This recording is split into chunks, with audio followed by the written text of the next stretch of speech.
All right, everybody. Hey, it's Chuck. So this is just going to be a quick video, I think, but this is narrow roads. This is my narrow roads test on Birkenhead, where I've really struggled over the past couple years with the car's inability of using the entire lane and oncoming traffic just creating a scenario where it didn't know what to do. I've got an oncoming car. There's my pay attention to the road, and my steering wheel is pointed straight towards him. And now look, it's going out into the middle. Okay, this is ridiculous. Okay, this car is not comfortable with what I'm doing. He was slowing down because I was doing complete S-turns there in the middle of the road. And that warning was because I'm over on the edge of the drivable space and it wasn't comfortable with how close I was. So that was not exactly what you want to see. It seems like version 12 has fixed it, but for the purposes of just demonstrating the use case, we'll go ahead and grab a couple laps on here and see if we can create some scenarios with some traffic. But if it works perfectly, then who knows, maybe this scenario is dead. And we'll give this a go. All right.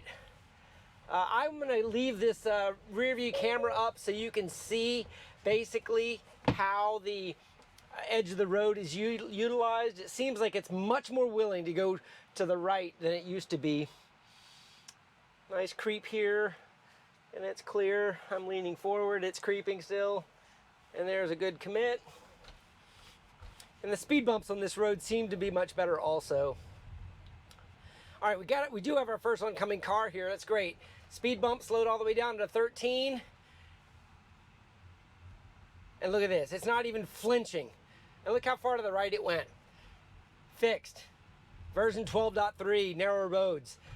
This just gave version 11 a heck of a time. It seemed like it was just about using that drivable space on the very edge of the road that version 11 just couldn't violate its own buffers.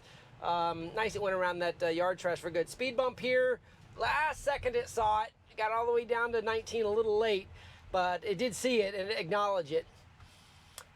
This double crossing median here, it confuses it a little bit. It does an extra long creep here to get visibility on both sides. It's a little bit annoying, but we are actually going to get a nice interaction here with the motorcycle on the other side. See if it's any difference here. Obviously, the motorcycle requires much less space. Didn't even flinch, didn't slow down. Another oncoming car that might hit us right around the same time as the speed bump, and before it would have completely panicked. This time it did both of them at the same time. So that was one run. We had all the interactions we needed. I'll do one more to kind of turn around and show you, but it looks like narrow roads on version 12 looks really good. Nice job, Tesla. Let me get it going the other direction. All right, got the return trip in here just to kind of get us going this direction. I think I've got us engaged just in time for this car also. Opposite direction. Slowing for the speed bump, going all the way to the right edge. It's not flinching at all. Now I do have a car right on my tail here, kind of aggressively on my tail, and the Tesla does drive a little bit slower on some of these creeps than a human driver, so I might kind of be annoying them with my cautiousness here and my NHTSA 0 mile an hour stops here, because if they're in a rush, and yeah, I got cameras on my car though, so they're probably like, what are you doing? But in any case, I'm not violating the law. Here's the second interaction. Speed bump, slowing down for that. Solid trajectory, straight through. Yeah, I don't think we need more than 2 laps on this one.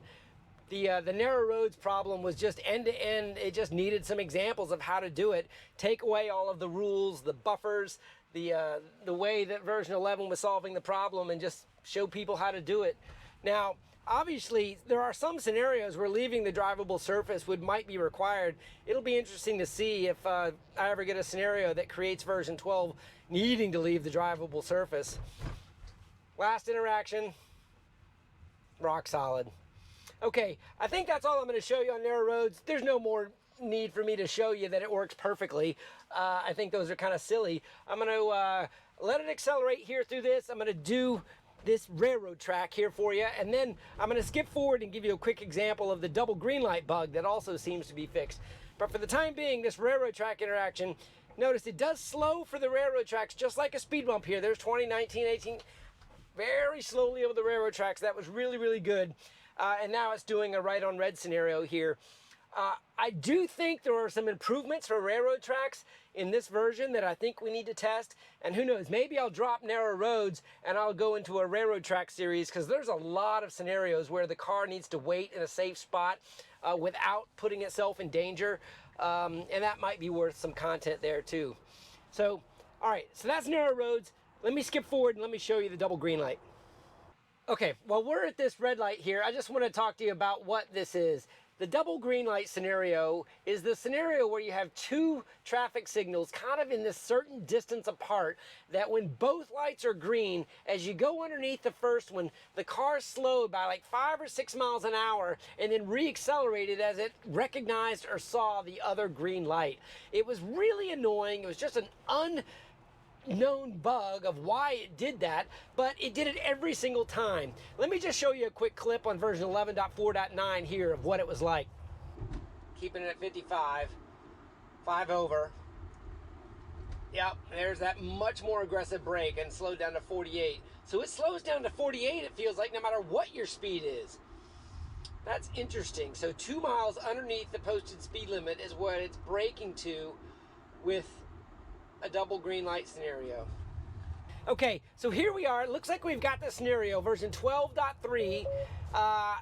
2 green lights ahead. Hopefully they'll both stay green for this scenario. And you'll notice I'm in the auto speed, and it's going 55 right now on a 50. Straight underneath the first light, no deceleration. To the second light, no deceleration. That annoying bug just vaporized with version 12.3. So nice job, Tesla AI, for fixing that bug. Let me do it for you one more time, going the other direction. Okay, going the other direction, the exact 2 traffic signals. They're both green. We're fully up to speed. Got a little piece of debris on the road. Didn't really feel like it acknowledged it. It didn't need to go too far around. But underneath the first signal, no deceleration. So end-to-end neural networks version 12.3 vaporized the double green light bug, as well as all of the narrow roads issues I've had. So I think that's all I'm going to put in this video. I just wanted to show you the differences between 11.4.9 on narrow roads and then 11.4.9 on the double green light bug, and how version 12.3 has eliminated both of those. So I don't expect you'll be seeing that on any of my test scenarios anymore. There's no reason to continually test something that has been fixed. We'll move on to something else. Maybe it'll be railroad tracks.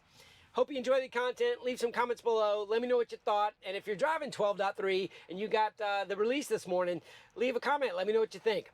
Have a great day, everybody.